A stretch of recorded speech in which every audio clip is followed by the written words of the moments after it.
Hello guys, how's it going? My name is Dalaran and patch 8.1 is coming up very soon. It's actually a really good patch and it's going to be doing a lot of great things for World of Warcraft. It's a lot of quality of life changes, but I honestly cannot wait. I've been playing BFA for a little bit and it's fun with friends. It's really enjoyable when you have someone to play with. But in terms of some of the base things that it has, I definitely am waiting for a big change. So because I cannot wait for BFA 8.1 to come out, I just kind of wanted to go over some of the best things that are coming out that I honestly cannot wait for patch 8.1.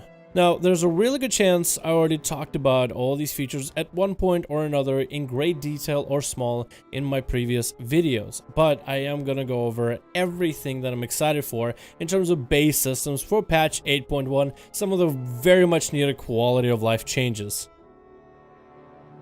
Alright, now that I've done a bunch of keys for Mythic Plus and I've played and I've got the worst RNG in the world, let's talk a bit about some of the aspects that are going to be actually amazing. The reason I needed to really frustrate myself by doing Mythic Pluses is the RNG on loot can really suck sometimes. Have you ever gotten that piece of gear that is not even an Azeroth trade, and even then, on top of it, it might even have your worst stat? I mean, I'm so tired of getting mastery pieces on my Outlaw rogue where my mastery is just not nearly as good as haste, crit, or versatility. And for the longest time, I've been wanting for a 385 shoulder piece, but you know what the game decided to give me? Exactly the same 385 chest Azeroth gear that I'm already wearing. It is super rewarding. So Blizzard wants to fix that system by giving you an option to earn a lot of the Azeroth pieces. You're still going to have these RNG mechanics of when you complete the dungeon, you'll get anything but Azeroth gear at any item level of 370 and plus if it Warforges or Titan Forges, sockets, and other stats. And of course, you're still going to have your Mythic Plus chest at the end of the week with a chance for an Azeroth piece of gear. But on top of this, we're also going to have a currency that we can now use in order to buy specific Azeroth pieces of gear that we want from Mythic Plus dungeons. This is especially exciting if you're somebody who either wants to gear your characters casually, because what you can do is you can run your Mythic Pluses, at least 10 for the week, whatever Azeroth gear you get from World Quest or any other activities like raids and Mythic Plus dungeons that you don't need, you'll be able to scrap in order to add on to that currency. So in a sense, it might even give people an opportunity, possibly in patch 8.1, to farm for Azeroth gear. Although very unlikely, just simply by how Blizzard does things sometimes. Regardless, it is going to be a currency where we'll be able to focus and finally buy a piece of gear, with a choice of spending a lot of points to buy that one particular piece, or if you simply just want an upgrade for your shoulder, chest, or head, you can buy for half the cost a randomized version of it. Of course, there's also going to be a lot better rewards for your emissaries, so in terms of being able to specify pieces of gear, plus overall more ways for you to earn your rewards and upgrade your character, whether you are a solo player or you like to play in groups like raids and dungeons, I think it's overall going to be good for the game to have some sort of a vendor and currency with a damned Azeroth system. Then this is going to be a few quick ones. One of them is going to be new warfront darkshore, brand new rares, brand new events, and of course brand new looking gear. I actually got on PTR to test out the event to unlock darkshore, and I actually very much like what Blizzard has done with the place. I really like what they're doing with some of the older zones like Arathi, for example, and are upgrading them by giving them a bit better textures, a bit better grass texture, tree texture, wood texture, stone texture all over the place, and giving you a lot more events to play around in. I feel like the warfront does a really good job of portraying the whole idea of night elves seeking revenge on the Forsaken and Sylvanas to take back their home in this whole zone that's basically night sky 24/7. Really cool and awesome experience with a brand new music and overall great updates. I think it's going to be very interesting and pleasing, at least for the first 2 weeks, and it's going to be a nice change of pace for a lot of you guys that might already be bored of the Arathi warfront. Next on the list, brand new vendors, one for islands and one for warfronts, and probably going to be even more vendors down the line. Just like Azeroth gear, we are going to have finally some tangible rewards. You'll be able to do your islands and use the doubloons that you would get from them to buy mounts and transmog and whatever the hell you feel like buying.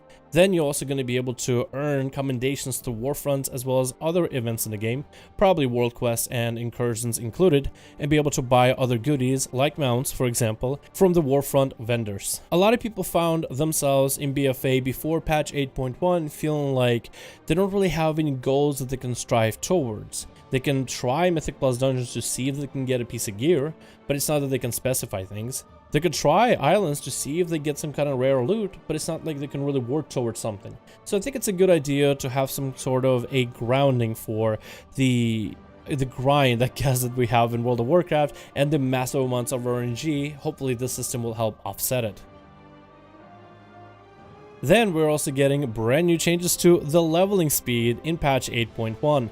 Blizzard is going to be reducing the amount of XP needed for majority of the levels, starting from level 40-ish and kind of ending that experience reduction around BFA zones. So leveling from, let's say, 111 to 120 is going to be generally the same.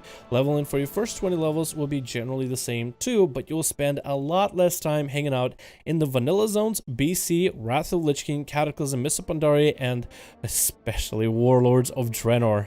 You can tell I hate Warlords of Draenor leveling. I don't find the zones that appealing, and the quest chains are not that great. Overall, this means that we'll be able to spend less time leveling and more time playing those characters. Especially helpful if you're someone who wanted to play some of the allied races, but you just didn't really like the pace of the game in terms of leveling speed. Overall, this is going to be good to be able to get through the trudge as quickly as possible, and I'm really hoping that Blizzard will try to reconsider some of the ways to improve on the leveling experience in the future, or just make it just as fast as it used to be. On one hand, you can have us one-shotting mobs and making it super quick and easy where it just feels like a joke, but then when it's way too long, it just feels a little bit like a trudge. I think there must be a fair amount of balance in between. Then we also got the brand new raid for Dazar'alor with brand new mechanics we have seen before and some we haven't seen in the past. It is going to be a faction-specific raid with two sides to it, the Horde and the Alliance.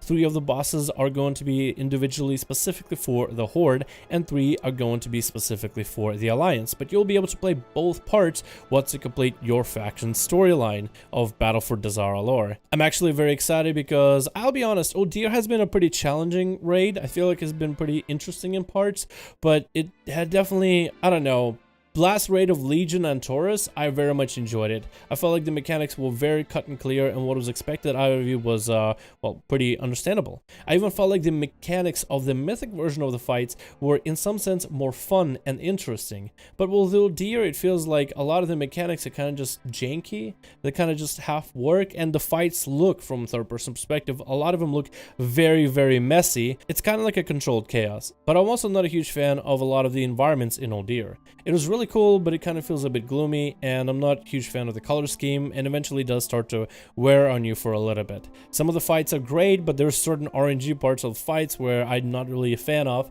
I'm really excited for the brand new raid and more content that Blizzard will come out. There's actually going to be 2 different raids coming out in patch 8.1, Battle for Dazar'alor as well as Crucible, which will be a 2-boss raid. So in a sense, we'll have a lot more content to look forward to for the very, very next patch afterwards. Then we'll have Blood Elf Heritage Armor and Dwarf Heritage Armor available with patch 8.1 for you guys as Blood Elf mains and Dwarf mains to complete the questline. I actually very much enjoy the idea of vanilla races, or I guess in this case BC races even, some of the more original races of WoW before the allied races, getting Heritage Armor. Heritage Armor is a huge selling point for allied races, and it makes sense because when you level them all the way to max level, you have this feeling of reward. But for Blizzard to be able to go back to some of the other allied races, like dwarves for example, and I guess gnomes in the future, maybe even goblins eventually, it gives people a reason to level even some of the more original races. And with some of the different designs they're offering, I really feel like the art team is just having fun designing like the best possible look that fits the race choice. So I'm very interested to see what we will get in the future. But if you're a Blood Elf main, or if you have a Blood Elf at max level, or a Dwarf, I'm pretty sure you'll be excited to get some of the coolest looking iconic armor. I also like how you unlock the Heritage Armor through a quest chain, kind of like how way back in vanilla, certain spells and abilities you would have to unlock by doing a series of quests. And it's really cool to kind of work towards it and get the reward, plus a little bit of the backstory that you would get doing the quests in terms of the, I guess, the race of choice, whether you're a Dwarf, whether you're a Tauren, Gnome, or Blood Elf.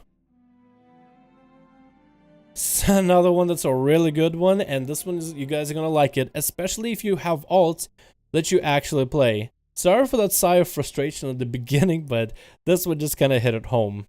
Account-wide reputation where it counts. Now, basically, it doesn't mean that, let's say you're exalted with one faction, that means all of your alts are exalted with that one faction, but you can use different alts to work towards achievements towards exalted. So let's say you have an achievement, get exalted with 100 different reputations, that means your rogue can be exalted with 20, your warlock can be exalted with 10, and a lot of your other characters can be exalted with different characters, so you can work towards like an account-wide achievement type of deal.